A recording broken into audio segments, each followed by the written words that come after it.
back to Concepts of Biology.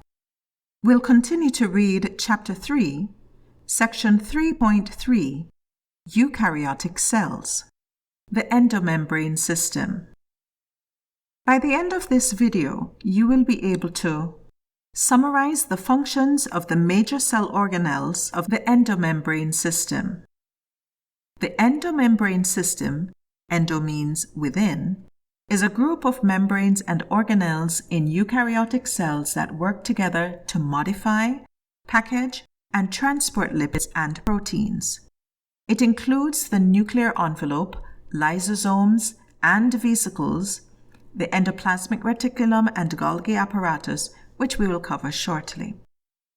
Although not technically within the cell, the plasma membrane is included in the endomembrane system because, as you will see, it interacts with other endomembranous organelles. The nucleus. Typically, the nucleus is the most prominent organelle in a cell. The nucleus, plural nuclei, houses the cell's DNA in the form of chromatin and directs the synthesis of ribosomes and proteins. Let us look at it in more detail. Figure 3.10. The outermost boundary of the nucleus is the nuclear envelope. Notice that the nuclear envelope consists of two phospholipid bilayers or membranes, an outer membrane and an inner membrane, in contrast to the plasma membrane, which consists of only one phospholipid bilayer. The nuclear envelope is a double membrane structure that constitutes the outermost portion of the nucleus. Both the inner and outer membranes of the nuclear envelope are phospholipid bilayers. The nuclear envelope is punctuated with pores that control the passage of ions, molecules, and RNA between the nucleoplasm and the cytoplasm. To understand chromatin, it is helpful to first consider chromosomes. Chromosomes are structures within the nucleus that are made up of DNA, the hereditary material, and proteins. This combination of DNA and proteins is called chromatin. In eukaryotes, chromosomes are linear structures. Each species has a specific number of chromosomes in the nucleus of its body cells. For example, in humans, the chromosome number is 46, whereas in fruit flies, the chromosome number is 8. Chromosomes are only visible and distinguishable from one another when the cell is getting ready to divide. When the cell is in the growth and maintenance phases of its life cycle, the chromosomes resemble an unwound, jumbled bunch of threads. We already know that the nucleus directs the synthesis of ribosomes. But how does it do this? Some chromosomes have sections of DNA that encode ribosomal RNA. A darkly staining area within the nucleus, called nucleolus, plural nucleoli, aggregates the ribosomal RNA with associated proteins to assemble the ribosomal subunits that are then transported through the nuclear pores into the cytoplasm. The Endoplasmic Reticulum. The Endoplasmic Reticulum, ER, is a series of interconnected membranous tubules that collectively modify proteins and synthesize lipids. However, these two functions are performed in separate areas of the endoplasmic reticulum, the rough endoplasmic reticulum and the smooth endoplasmic reticulum, respectively. The hollow portion of the endoplasmic reticulum tubules is called the lumen or cisternal space. The membrane of the endoplasmic reticulum, which is a phospholipid bilayer embedded with proteins, is continuous with the nuclear envelope. The rough endoplasmic reticulum, RER, is so named because the ribosomes attached to its cytoplasmic surface give it a studded appearance when looked through an electron microscope.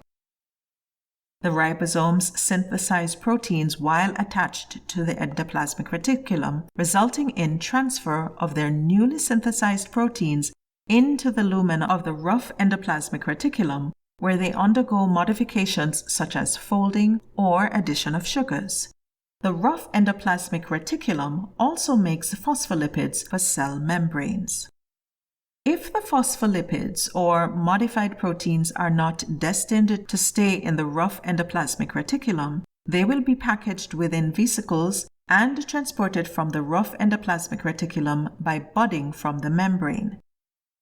Since the rough endoplasmic reticulum is engaged in modifying proteins that will be secreted from the cell, it is abundant in cells that secrete proteins, such as the liver.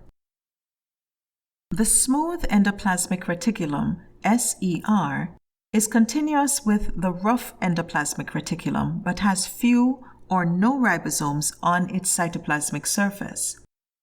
The smooth endoplasmic reticulum's functions include synthesis of carbohydrates, lipids, including phospholipids, and steroid hormones, detoxification of medications and poisons, alcohol metabolism, and storage of calcium ions. The Golgi Apparatus. We have already mentioned that vesicles can bud from the endoplasmic reticulum. But where do the vesicles go? Before reaching their final destination, the lipids or proteins within the transport vesicles need to be sorted, packaged, and tagged so that they wind up in the right place. The sorting, tagging, packaging, and distribution of lipids and proteins takes place in the Golgi apparatus, also called the Golgi body, a series of flattened membranous sacs. Figure 3.11. The Golgi apparatus in this transmission electron micrograph of a white blood cell is visible as a stack of semicircular flattened rings in the lower portion of this image. Several vesicles can be seen near the Golgi apparatus. The Golgi apparatus has a receiving face near the endoplasmic reticulum and a releasing face on the side away from the endoplasmic reticulum toward the cell membrane. The transport vesicles that form from the endoplasmic reticulum travel to the receiving face, fuse with it, and empty their contents into the lumen of the Golgi apparatus. As the proteins and lipids travel through the Golgi, they undergo further modifications. The most frequent modification is the addition of short chains of sugar molecules. The newly modified proteins and lipids are then tagged with small molecular groups to enable them to be routed to their proper destinations. Finally, the modified and tagged proteins are packaged into vesicles that bud from the opposite face of the Golgi. While some of these vesicles, transport vesicles, deposit their contents into other parts of the cell where they will be used, others, secretory vesicles, fuse with the plasma membrane and release their contents outside the cell. The amount of Golgi in different cell types again illustrates that form follows function within cells. Cells that engage in a great deal of secretory activity, such as the cells of the salivary glands that secrete digestive enzymes or cells of the immune system that secrete antibodies, have an abundant number of Golgi. In plant cells, the Golgi has an additional role of synthesizing polysaccharides, some of which are incorporated into the cell wall and some of which are used in other parts of the cell. Lysosomes. In animal cells, the lysosomes are the cell's garbage disposal. Digestive enzymes within the lysosomes aid the breakdown of proteins, polysaccharides, lipids, nucleic acids, and even worn-out organelles. In single-celled eukaryotes, lysosomes are important for digestion of the food they ingest and the recycling of organelles.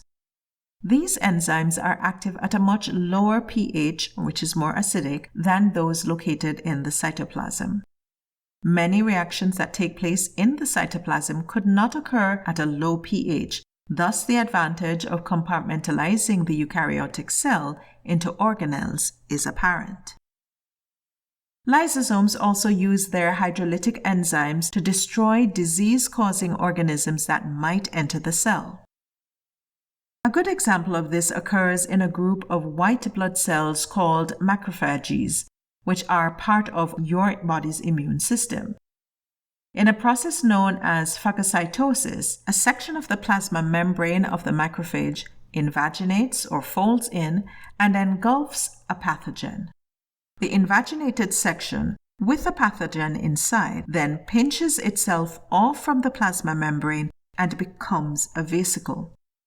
The vesicle fuses with a lysosome. The lysosome's hydrolytic enzymes then destroy the pathogen.